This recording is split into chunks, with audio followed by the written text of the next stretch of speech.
दो हात सोडायचे आणि आपल्या चेहऱ्यावरून फिरवायचे आहेत. यानंतर समृद्धी का दिव्या बनसोडे तिचा वाढदिवस आहे.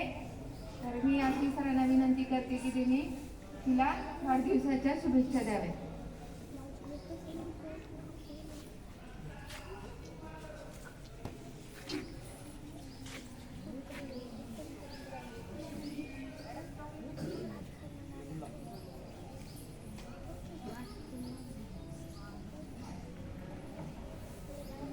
गाणं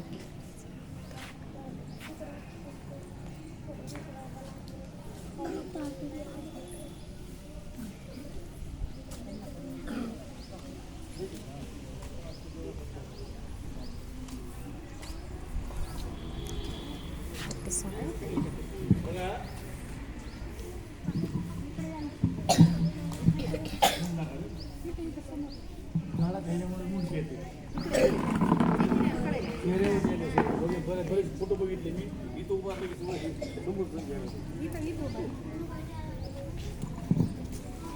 थोडंसं काय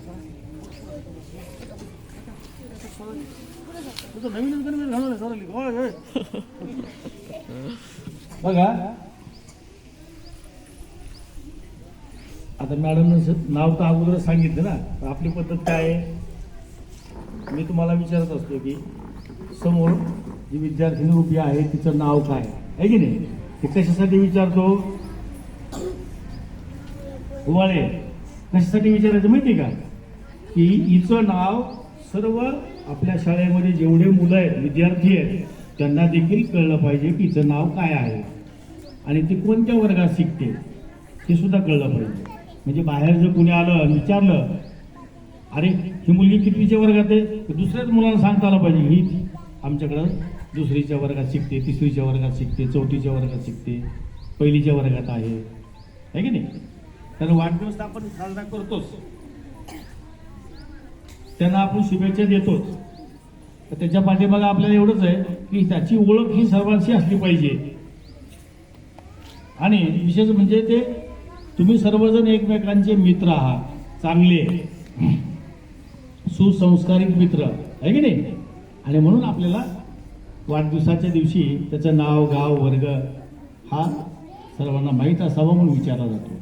आता ही दिव्या सतीश बनसोडे ही जी मुलगी आहे कितवीच्या वर्गात शिकते, तिसरीच्या वर्गात शिकते. आणि मला वाटतं ती शांत आहे, कारण तेवढा असं काही कुठे धिंगाणा केलेला किंवा धावपळ केलेली, मारामारी केलेली काही माझ्यापर्यंत तक्रार नाही आहे. तर तिच्याकडे तो जो गुण आहे तो चांगला गुण आहे. पण शांत राहिल्यानंतर माणसाला कसं बऱ्याचशा गोष्टी व्यवस्थित करता येतात. आणि थोडंसं जास्त गडबड केली का की विसरळूपणा जास्त येत असतो माणसाला. तर आज आपण तिचा काय करूया, वाढदिवस साजरा करू आणि गाण्याच्या रूपामध्ये आपण तिला शुभेच्छा देऊया. ठीक आहे. 1 and 2 children are nutrient deficient. इसलिए मत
आता माझ्या पाठीमागे मीटिंग आहे.